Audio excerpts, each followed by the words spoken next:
Welcome everyone to another episode of Bruvcast. I'm Raj. Mick is still out, so this week I'm joined by Hiren for another time. This is like what, the third time you're back on the app? Third time, man. Yeah, it's good to be back. It's good to be back. Yeah. Welcome back, man. Thanks for jumping on. It's fine. It's always a pleasure to be back. So What's been happening, man?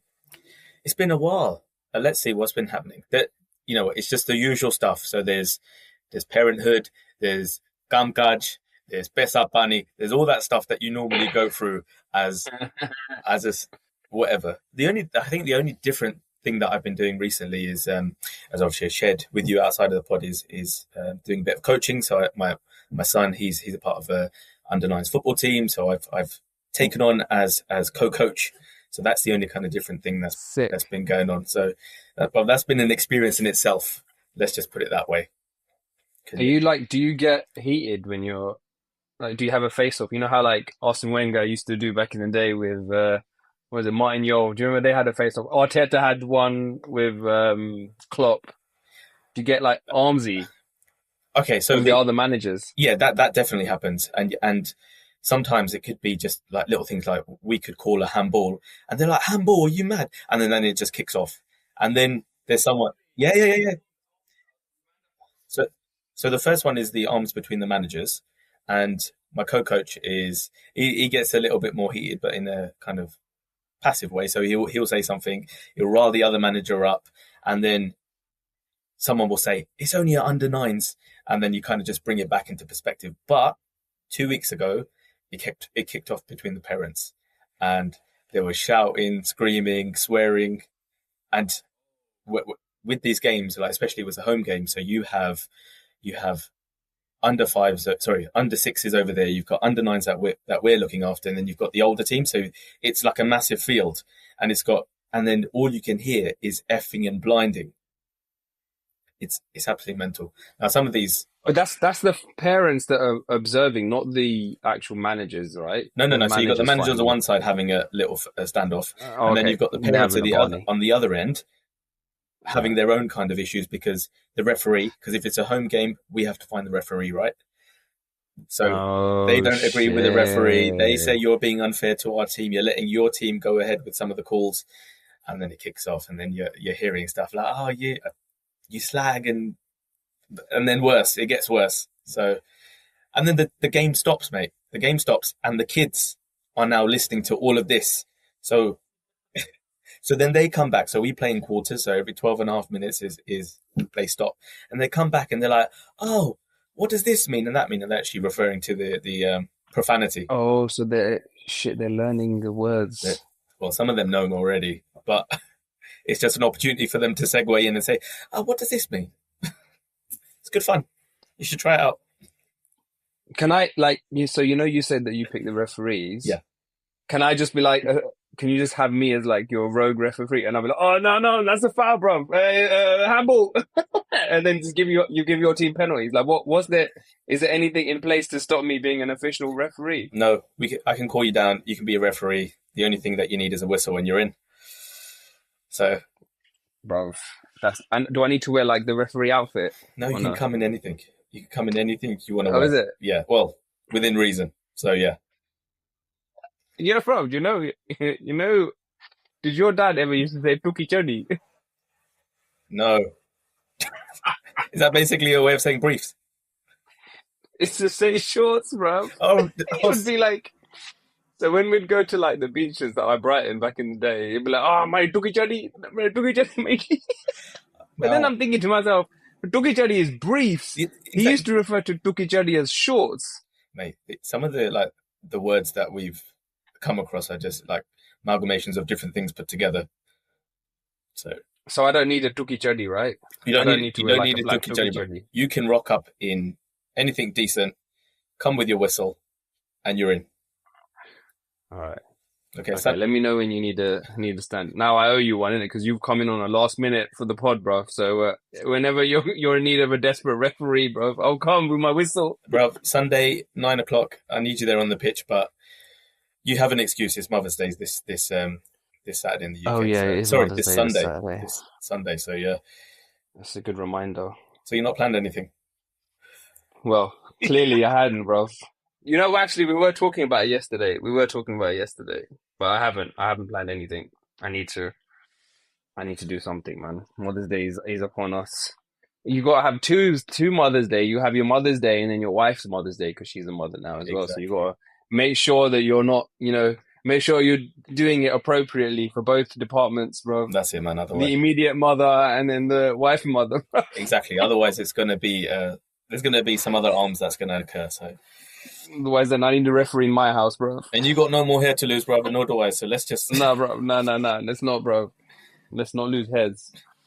All right. Before I want to, so today's episode, there's going to be spoilers because we're going to talk about the show Adolescence, which everyone is talking about, and we want to just dissect some of the the main themes, and just kind of talk about it today because I feel like it's an important topic to discuss. Before I get to that, I've kind of touched on this, but I had the same instance today, bro. I haven't spoken to you about it. I've spoken to Mick about it. I was at work, right? I went into the toilet. Bro, there was a dude having a full-blown conversation in the cubicle. Like he was on the phone right. in the toilet. I was disgusted, bro. I was like, I saw you, bro. In the office, bro. What was he talking about? It wasn't in English. It So wasn't good, in man. English. Maybe that's why he could get away with it because he's like, well, not many people are going to understand. Because then you don't know what the stakes are. You don't know whether he's talking to like his wife, his mother-in-law, or his plumber, bro. Like it could be Mate, it could be any conversation. if he's gone to the toilet to have a conversation, he's either very busy or he's in a very difficult situation, and he has to get away for that moment to talk about whatever he needs to. And then he's got the added bonus of speaking in a different language that no one's going to understand. It was so weird, bro. I was washing my hands and then I heard this mumbling, and I was like, "What is that? What's going on in here, bro? If I left my phone off." Yeah, and then I was looking around, and then there was one cubicle that was locked, and then obviously I didn't put my ear to the door, but I just like leaned a Of little course, bit closer. you have to. I was curious, man, and yeah, he was having a conversation. Mate, I think the worst thing is when you see people come out of the toilet, out of a cubicle specifically, you hear the flush, you come out, they come out the cubicle, and at this point you're washing your hands, and they just go straight to the door, and they don't wash their hands. Oh yeah, And you got that's all these horrendous. notices on the wall saying wash your hands and all this stuff, and they just go left, bruv, and out the door. That's disgusting. But so, Would you ever call someone out and be like, "Hey, hands"? do you know, in this day and age, you probably could, but then you all have to be like careful about what people are going through as well in their lives, man. It's a crazy time. It is crazy time, man. But yeah, I did want to ask though, have you ever like you could be caught. You could be caught, bro. Like you could be desperately needing to go and also having an urgent call coming through. And those things can collide. Yeah. So have you ever done it? Have you ever Have I ever gone have to? you ever taken Have I ever have gone you to? ever taken a call, bro? I've never taken a professional call, but I have taken a call. I have taken a call.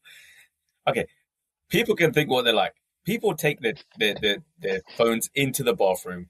They Of course they do. they scroll. So what's the difference in having a little bit of a conversation? You might hear a few things in the background, but it's all good. Ambient sounds. Exactly, exactly. It's all Where's good. an echo? Bro, there's been times where I've been talking to Mick and I'm like, bro, are you in the fucking toilet? You got to close the lid You can and then you flush. You got to walk.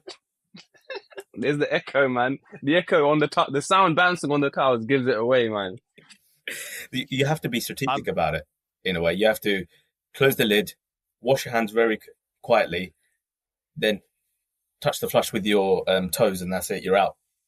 Then you, mate, What, like lift your foot up lift your to foot flush up. it with your 'Cause foot? imagine if you got the phone in your hand and you just cleaned your hands, so you're trying to open the door with Yeah. your elbow, and then you just got to like poke it with the flush with your toes, mate, with your feet. That's acrobatics, man. That is some serious acrobatics. I have I've had to do the same thing.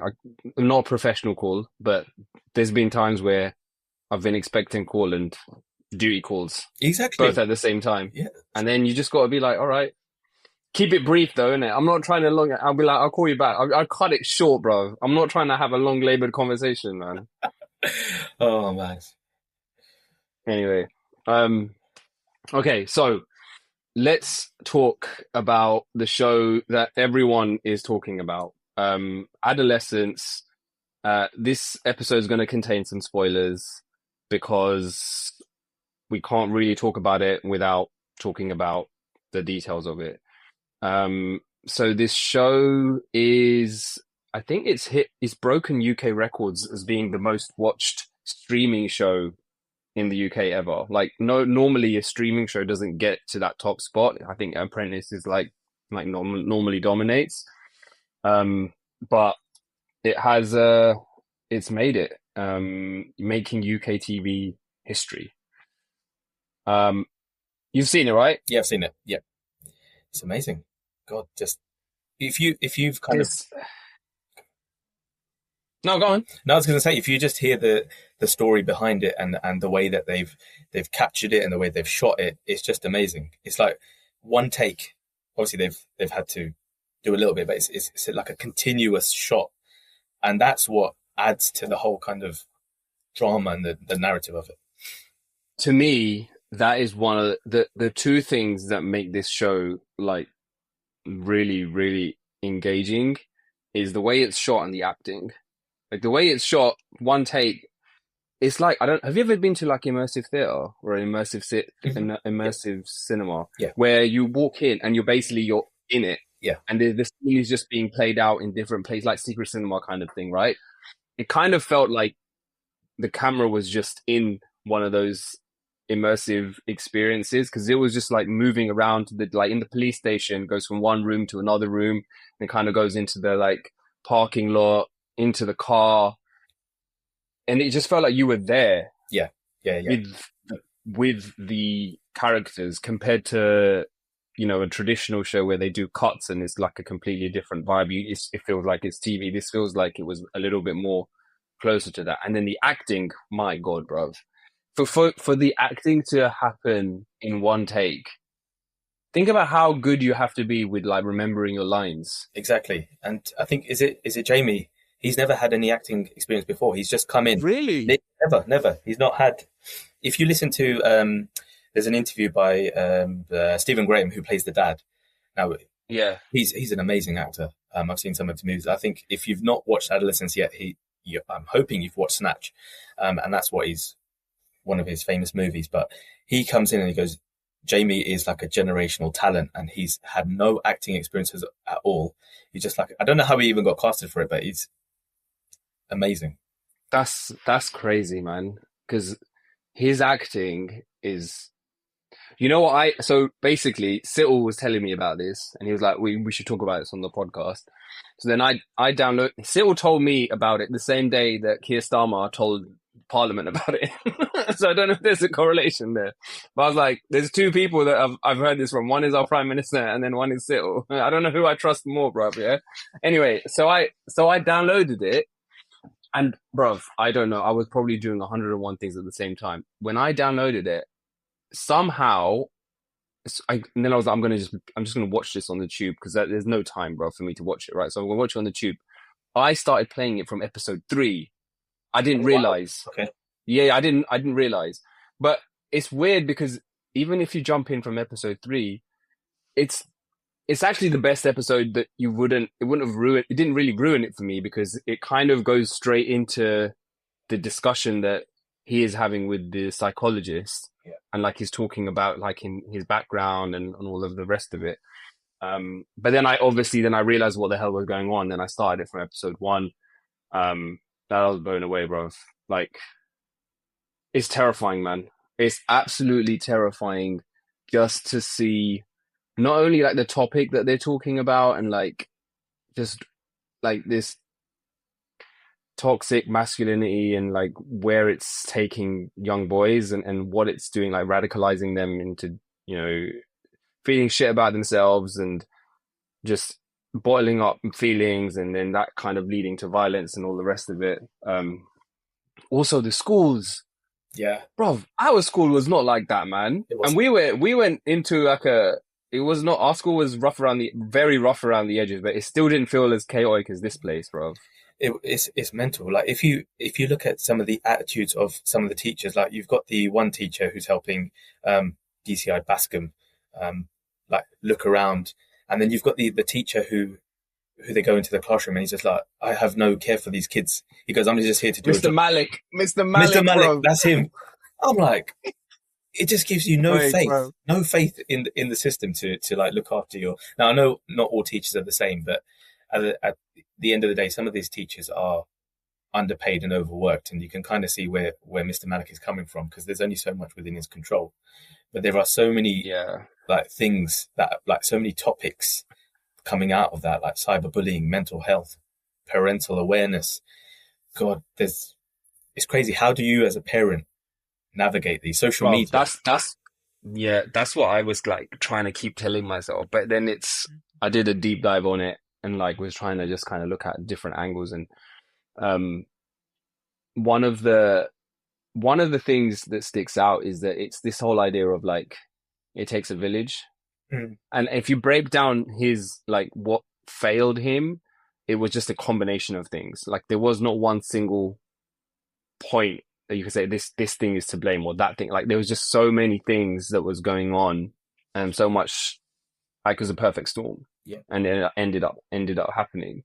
Um, but going back to the schools thing, bruv, while I was watching the episode where they were in the school, I was messaging my sister, who's a teacher, and I was like, "How do you do your job?" Yeah. Oh, yes. Because I was like, "How do you do your job?" Because she teaches that age group, and I was like, "Is it really like this, like on a day to day?" And she was like, "No."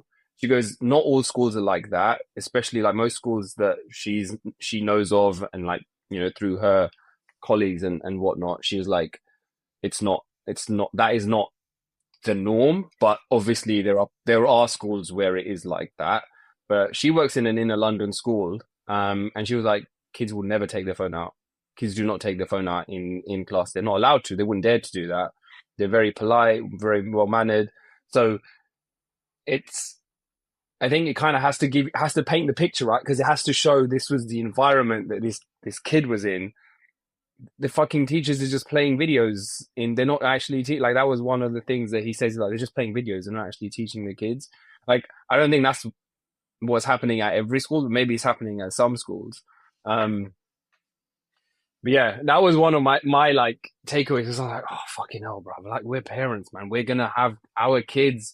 Like my little one's still in nursery, right? Yeah. So, but she's gonna be in a school, Of course. and what kind of situation? What should I be aware of? How should I be thinking? Right? Like I don't know. I guess my question to you is, as someone who has a boy who is in school, right? Like, Okay. what was your reflection from watching it? So the first thing that we thought about, so we watched, so when I say we, me and my wife watched episode 1, and the way that it just starts with the police could just break into this house and they're like, where's this guy? And they go up and he's just a boy in his bed.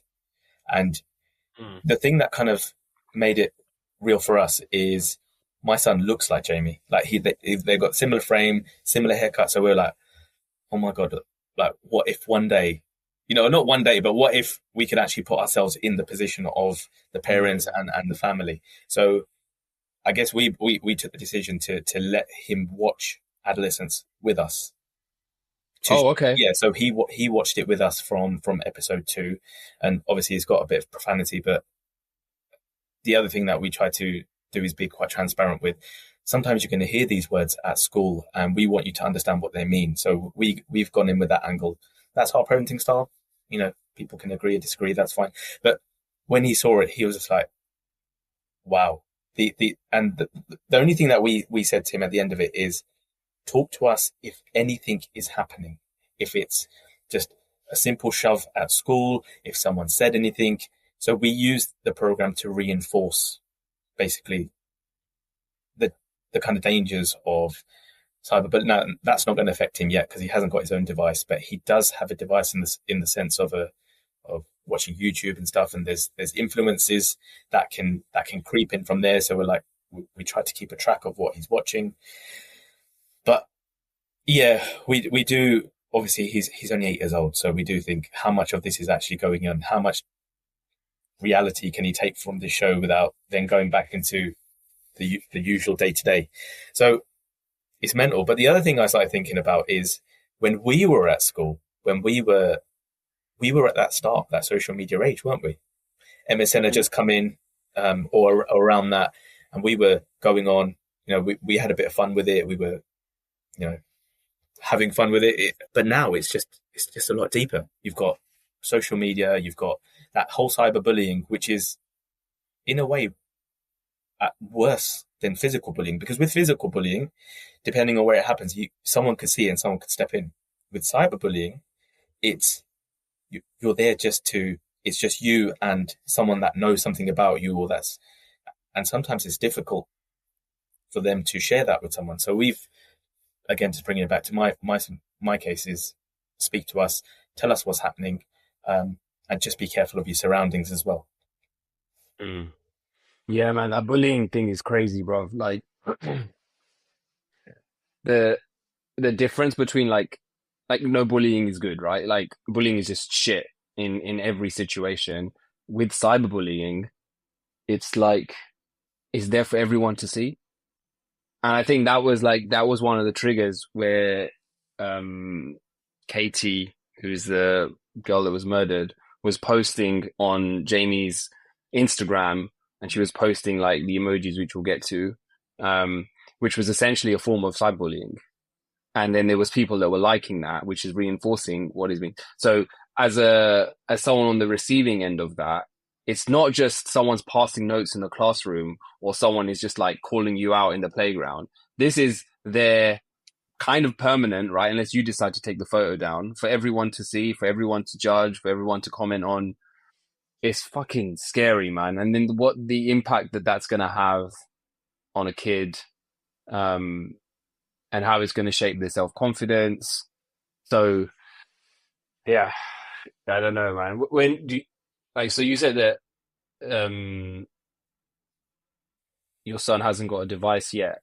So Do you have as in, like, are you going to give him a smartphone at some point soon, or has this changed how soon you're going to give him a smartphone, or is this like inevitable? You have to kind of do it. I think we're going to have to at some point, but I think when he goes into secondary school, that's when we're going to, because that's when you tend to give them a little bit of freedom in terms of keeping in touch with us.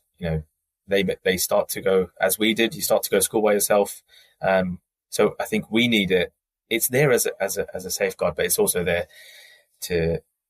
it can work the other way as well, can't it? You start to go on social media, you start to send messages and all sorts. And I had no idea about these emojis.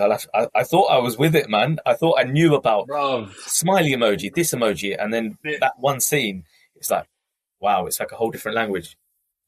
bruv, I was in the trenches with Asher D, bruv.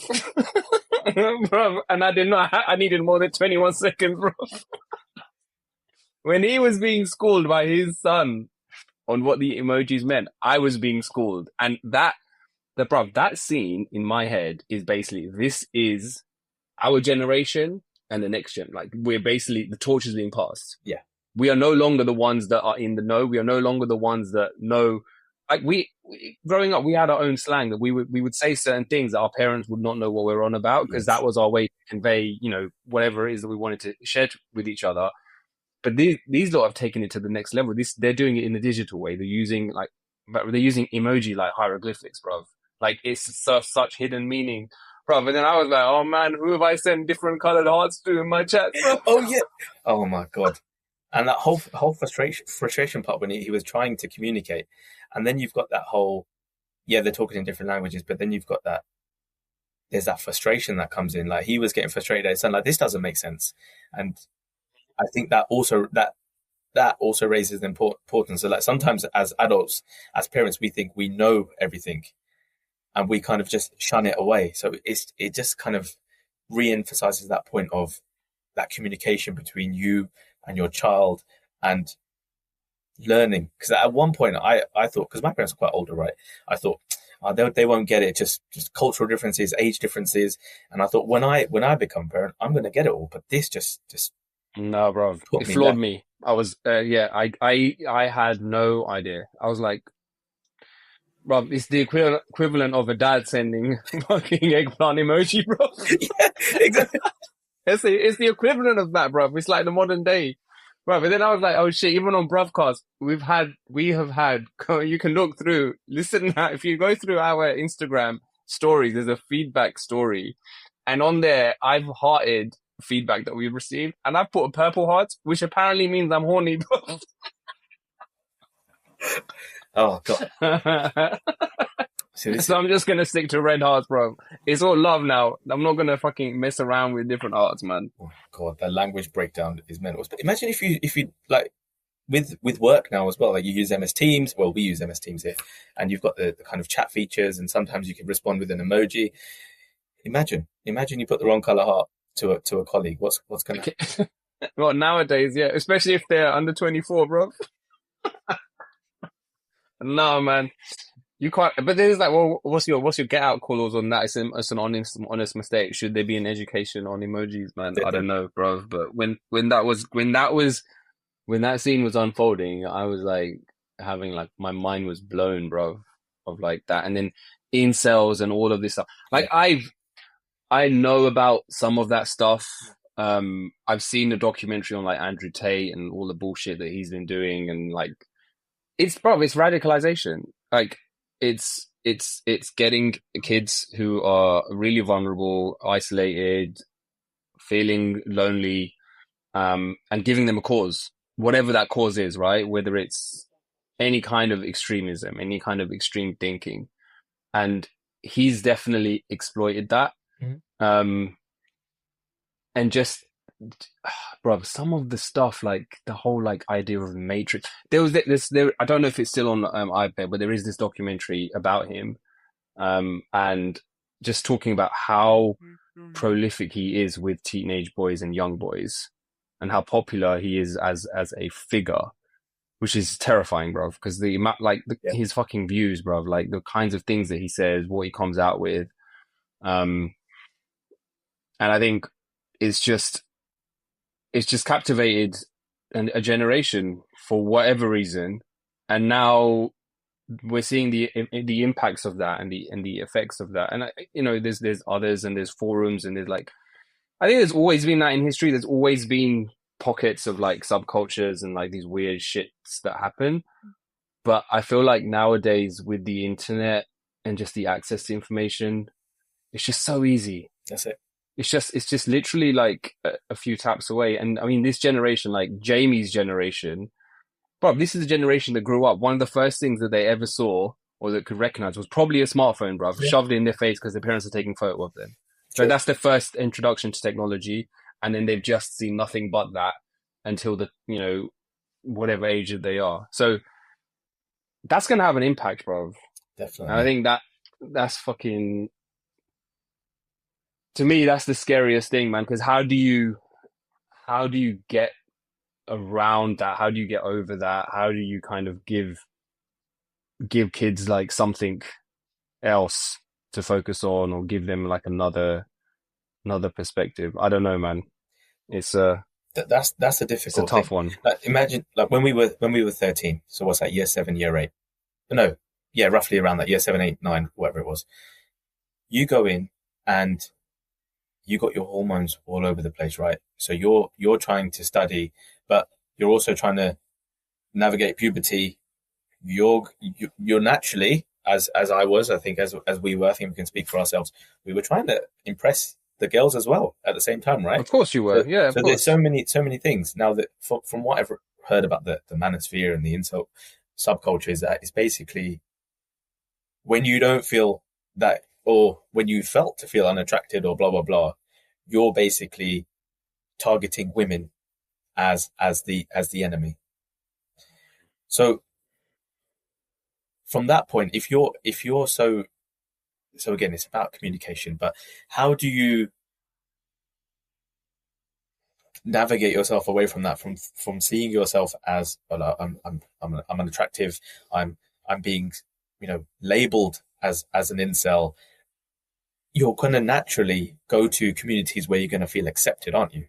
And that's what we didn't have then. When we were on MSN and when we were basically using our dial-up internet, we didn't know that you could go onto a website that would be like, okay, no, we support men's this, that. And that's what's so dangerous. You can go on, you can create a free website and you can start saying, like, radicalizing these young minds that are uneducated, to start saying, okay, if you feel like that, we're going to support you. And in return, these are the ideologies that we're going to feed you and that you're going to live by. And then what happens? Well, there was that one guy, 2014, Elliot Rogers, he proclaimed proclaimed incel, and did that mass shooting in California. And just all these things are building up. Then if you have someone like Andrew Tate coming in, who's got already a community that some people may not know about.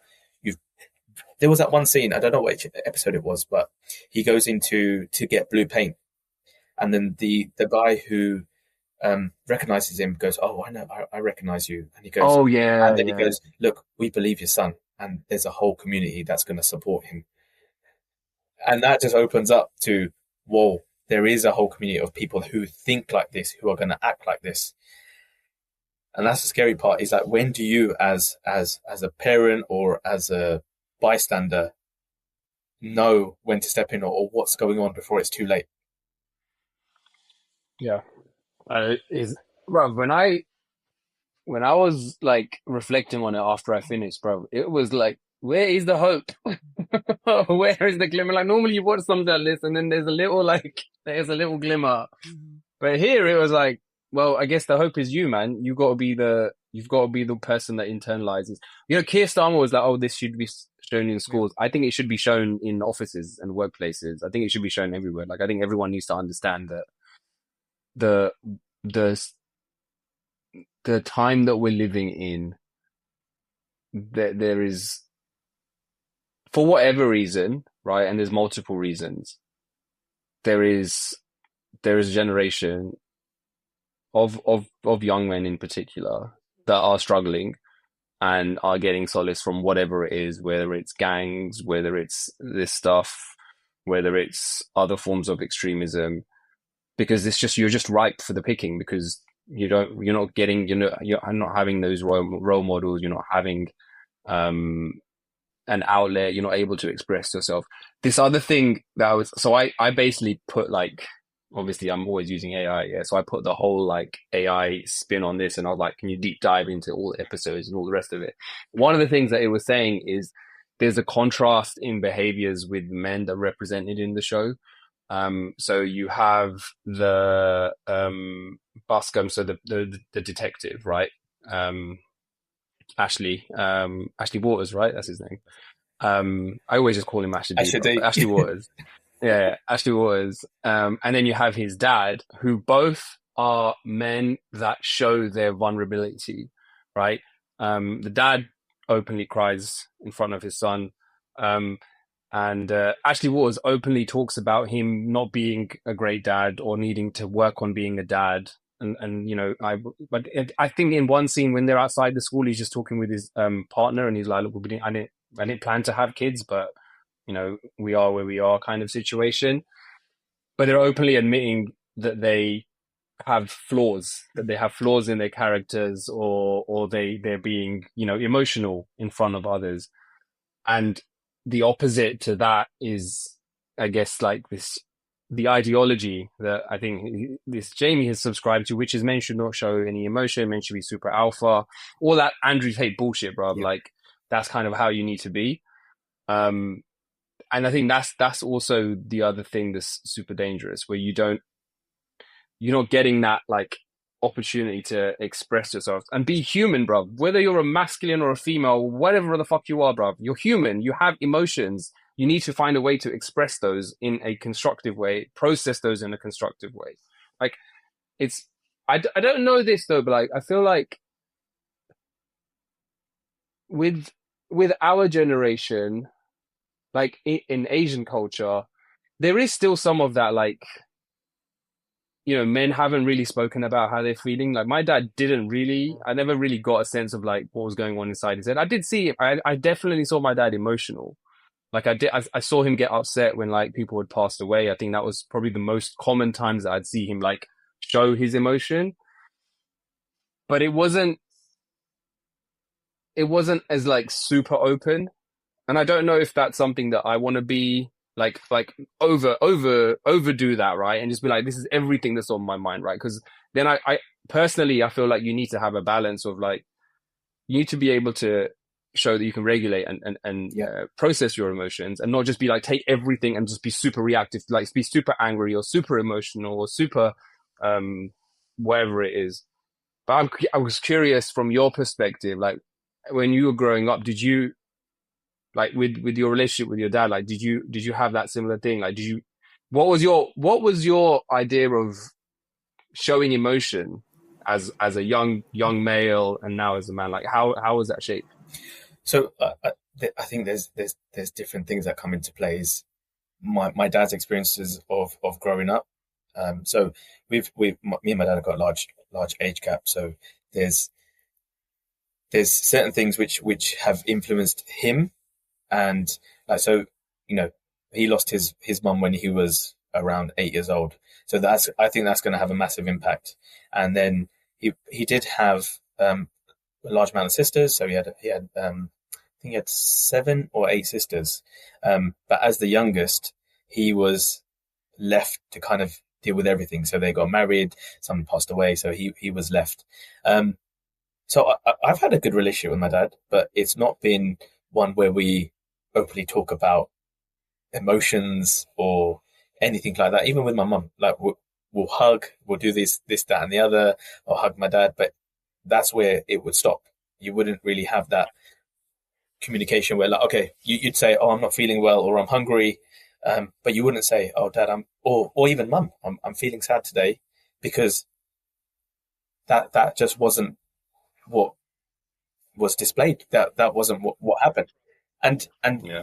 back in his day, he would have seemed to be the provider, and the provider just provides as long as you've got food on your table, you've got shelter, accommodation, clothes.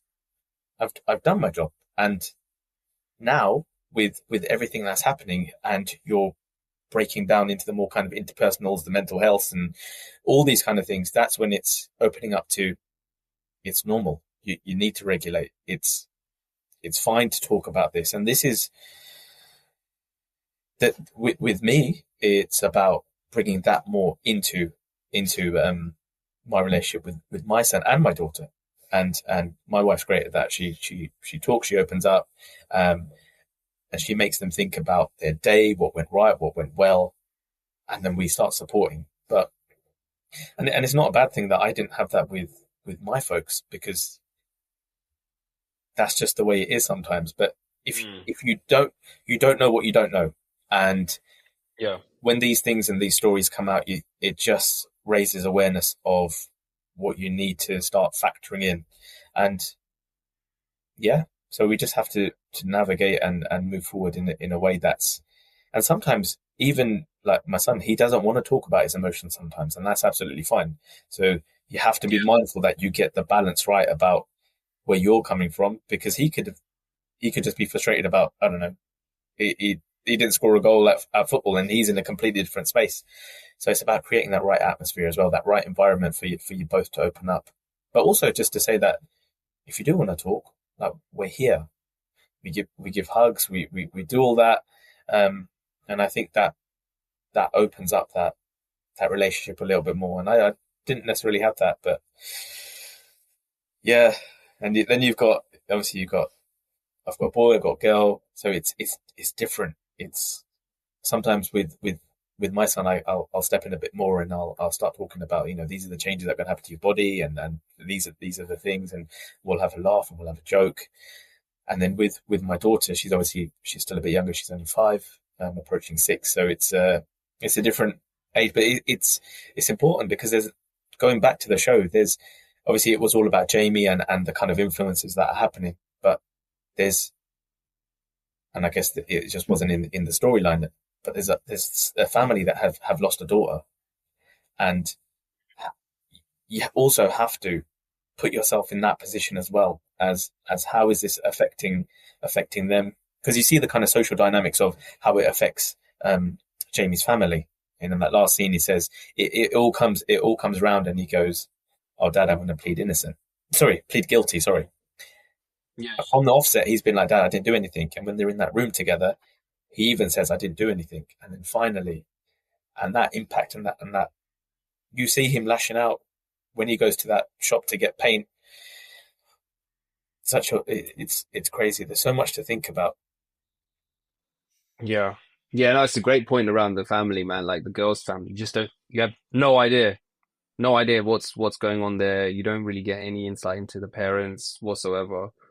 Um, Actually, the thing that you were saying about the paint, you know what, the thing that they did really cleverly in this series is they traced the behavior of the father with the son. So you see moments in the show where the son is acting exactly like how the dad reacts with regards to like highly emotional situations.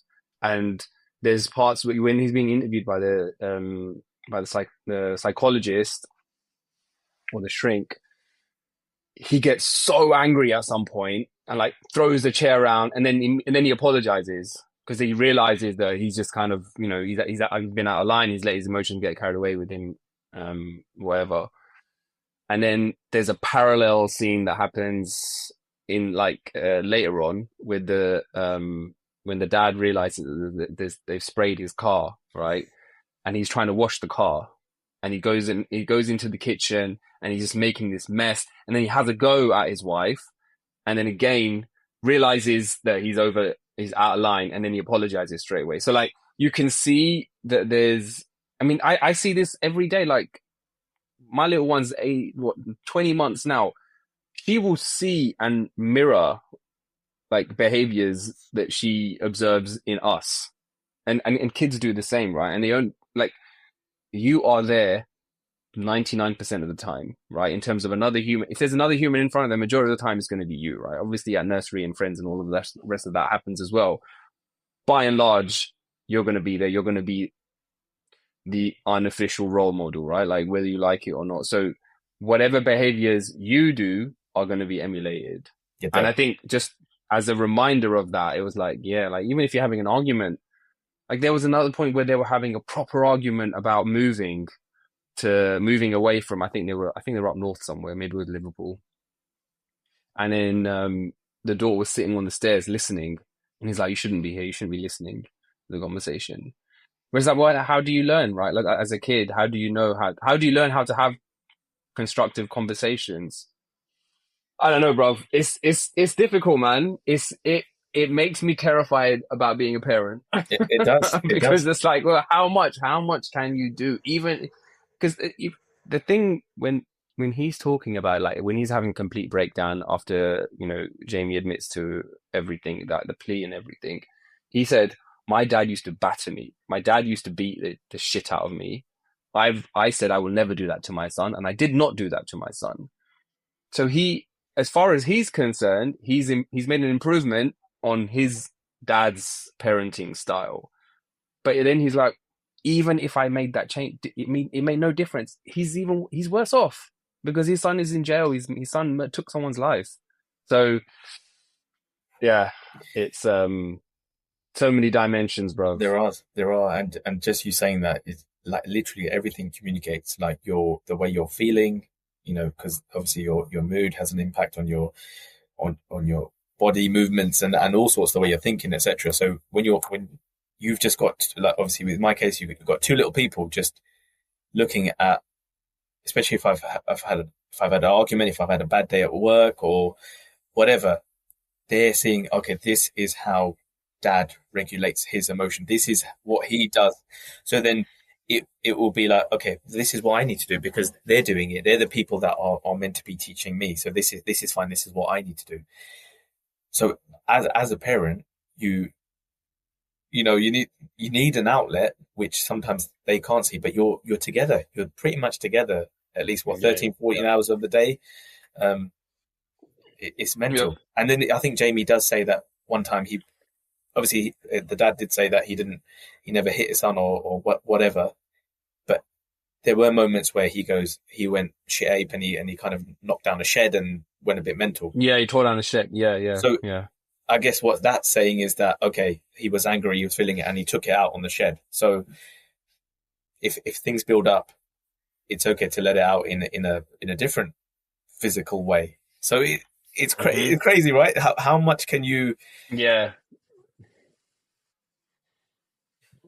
I don't know, bro. I don't know. I don't know. It's not something that we can solve. I think it's something that we just need to be aware of. That's it. And Yeah, that guy's acting though. I can't believe like that episode where he's talking to the psychologist. The way his emotions bounce yeah, and like the fact that it was done in one take, the fact that he obviously had to memorize his lines, the fact that he has to be in the mindset of this child, effectively a child who's murdered yeah, another child, who's been radicalized, who has this ideology, who has this kind of attitude towards women, him internalizing all of that as an actor and then portraying that was phenomenal, bro. yeah. Like you have to rate that. That was one of the things. Like I was like, it's when it's so believable. That's when you know that it's like the best in class acting.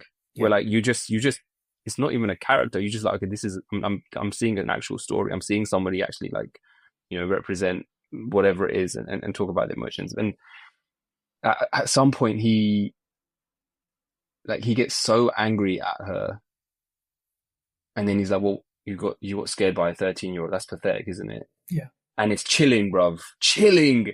The way he's talking to her, like absolute, like it's just a power move. It is. It's literally a power move, Yeah. and Yeah. he knows that he's in that moment. He knows that he is in control of the situation, Yeah. even though she doesn't give him anything, right? But and like I think he tests it by like Yeah. he makes her flinch, right? Like he goes towards her and makes her flinch just to confirm that I'm the one that's running this now. And bruv, that the level of the level of acting, but two, also just the mind of a child that's capable of thinking that they are that powerful, That's it. That's it. right? Is scary, man. And they've been empowered to think like that because of these fucking forums where they're saying that, oh well, men are alphas, women are inferior, 80-20, all this fucking cussio, bro, all this bullshit that it's bullshit to us because we're educated, we're adults, we've gone through adolescence. But if you're in getting into adolescence, like you're saying, your hormones are going haywire. You don't know what's going on. You're trying to kind of assert yourself. You're trying to figure out who the hell you are. You're lost, bruv. You're absolutely lost.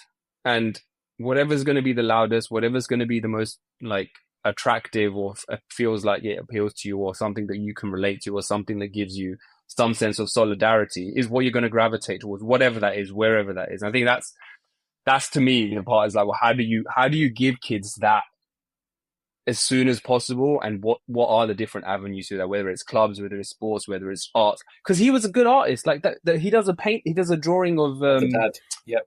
of the dad, and it's like shit, this guy had a talent, right? And it's like, well, what happened to that? And I think that at some point they say that he was like, oh, I took him to football, he was shit, he was in goal, never worked out, and then he did boxing, that didn't work out, and then he did drawing, and then he just gave up. But then why did he give up? Like what went, like obviously there's a talent, anyone can see that there's a talent there, so like is there anything more that could have been done? But that's actually a good point because sometimes if you, as a dad, and when you take your interest in, like I'm really into football. Like I play, I do all this stuff. You're thinking from a young age, I was just like, well, if he shares my, the stuff I enjoy, we're going to find something to bond over, and we'll have conversations and all sorts. Can go away and blah blah blah. Now he tried really hard to put him into boxing, to go into football, and then he admits that he really enjoyed art, but they moved him away from that.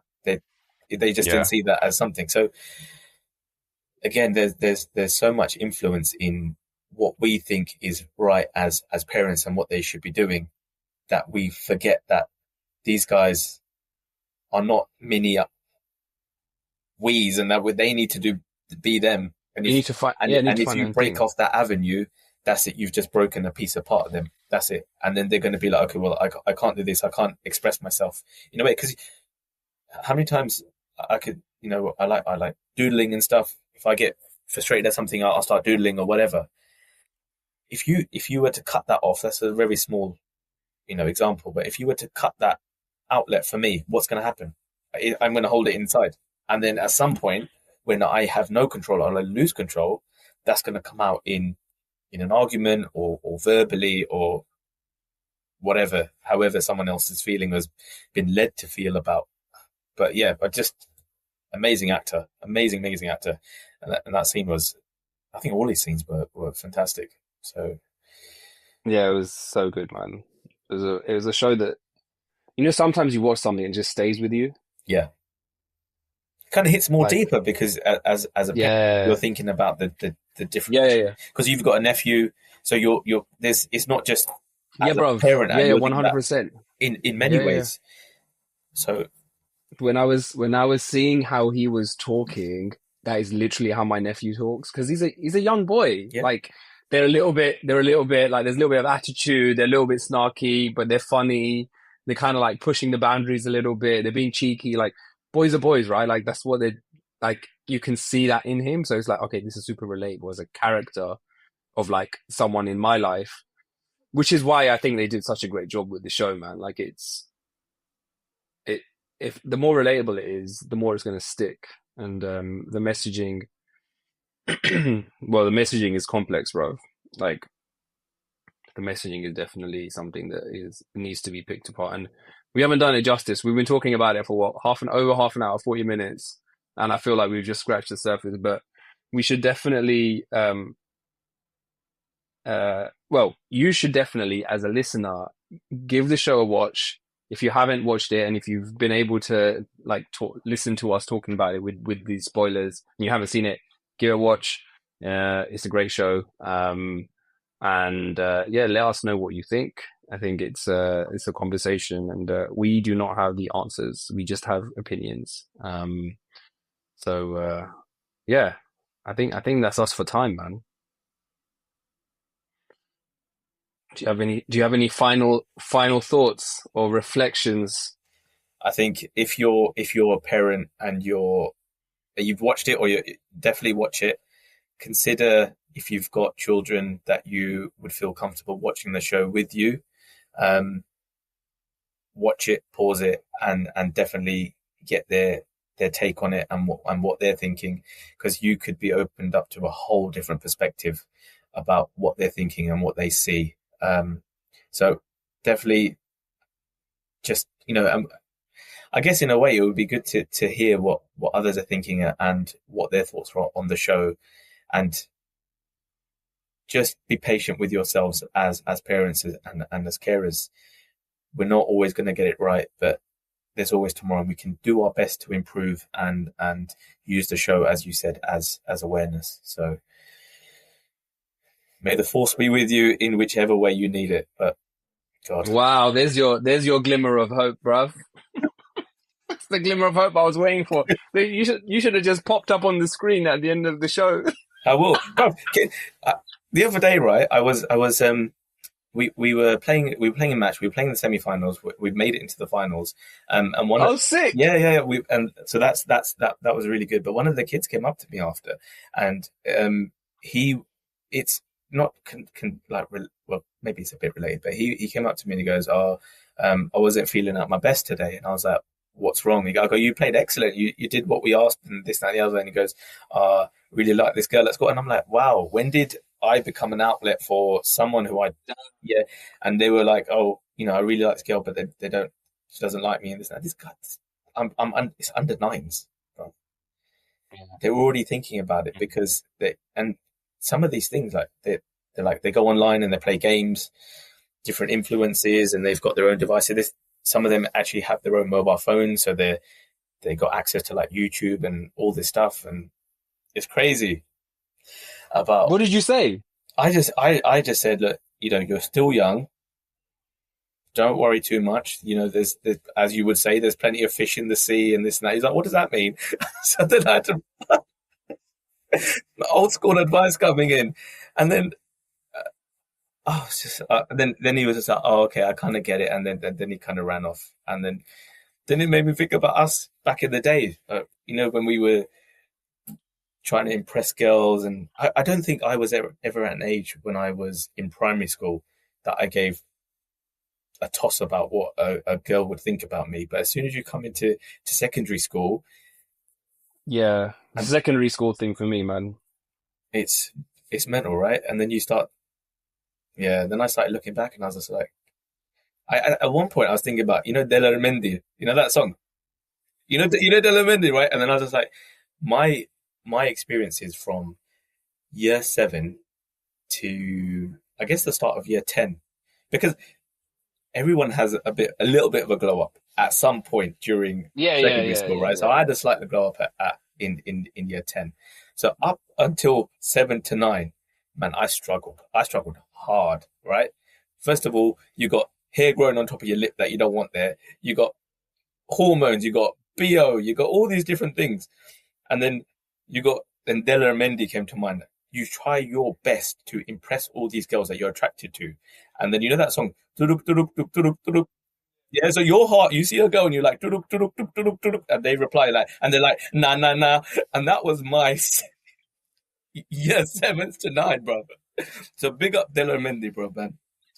Big up Dylan Mendy. I used to listen to Dylan Mendy back in the day, bro. Of course, we used to go south. Classic tracks, bro. We used to go down Southall to get his CDs and stuff. That is jokes, man. That is joke. I was a late bloomer as well, man. I was still like, yeah, even when I left high school and when I was in first year of sixth form, I still hadn't like finished like growing like Yeah, height wise. And I only like, I think up until year 9, I was like one of the shortest, bro. yeah. And then eventually like something, Yeah, something something happened. clicked, bro. The But up, yeah, the up. I was right there with you, bro, doing turuk turuk turuk da da da.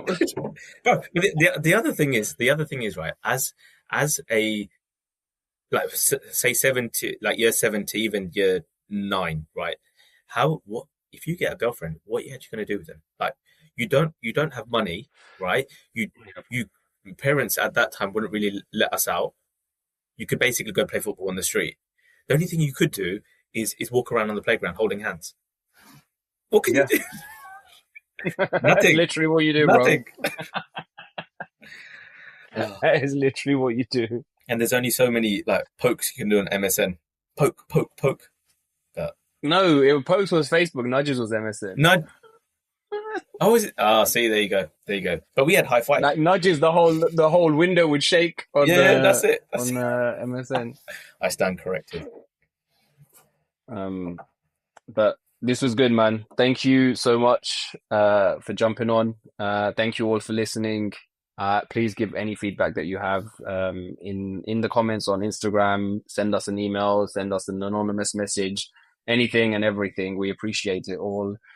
We will see you next week. Share the struggle, find the funny, and see you later, people. Bye. Bye.